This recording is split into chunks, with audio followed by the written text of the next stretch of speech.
उत्तर प्रदेश के बदायूं में दोहरे हत्याकांड को अंजाम देने के बाद एनकाउंटर में मारे गए हत्यारोपी साजिद की पत्नी के बारे में खुलासा हुआ है। उसकी पत्नी सना बिल्कुल ठीक है। वो ना अस्पताल में भर्ती है और ना ही गर्भवती है और ना ही उसके इलाज के लिए 5,000 रुपयों की जरूरत थी।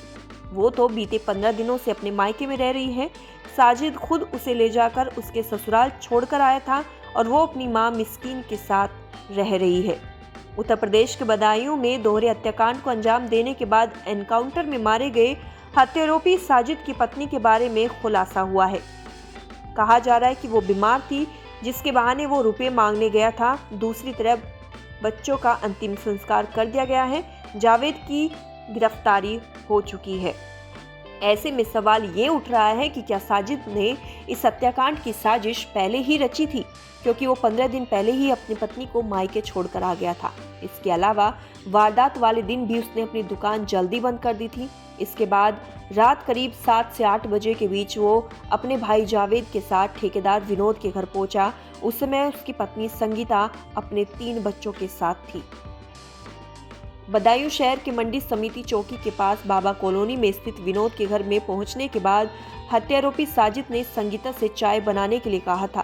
इसके साथ ही उसने अपनी पत्नी सना की बीमारी का बहाना बना के 5,000 रुपए उधार मांगे थे। अभी संगीता चाय लेकर आती उससे पहले वो घर की छत पर चला गया, जहां विनोद के 3 बच्चे खेल रहे थे।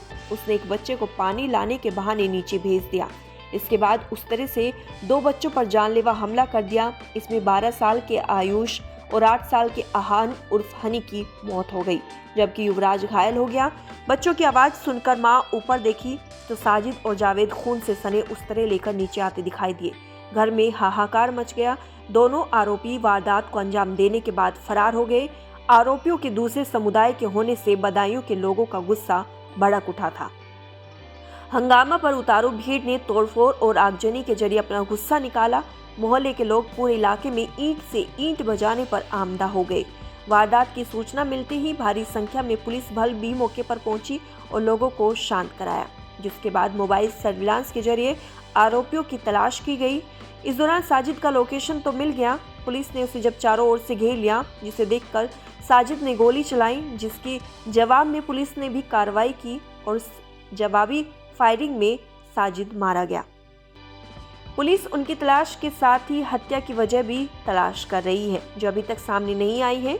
तो दूसरी ओर विनोद को लेकर भी कहीं ना कहीं सवाल उठ रहे हैं कि क्या मारे गए दोनों बच्चों के पिता विनोद और साजिद के बीच झगड़ा चल रहा था और उसी रंजिश में उसने इस खौफनाक वारदात को अंजाम दिया है। लेकिन विनोद ने फिलहाल इस बात से इनकार कर दिया है कि उनके बीच किसी तरह की दुश्मनी थी।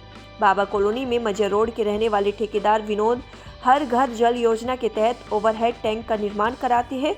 उनके मकान के सामने ही कस्बा सखानू के रहने वाले साजिद की बाल काटने की दुकान है। विनोद की पत्नी संगीता अपने मकान के निचले हिस्से में ब्यूटी पार्लर चलाती है।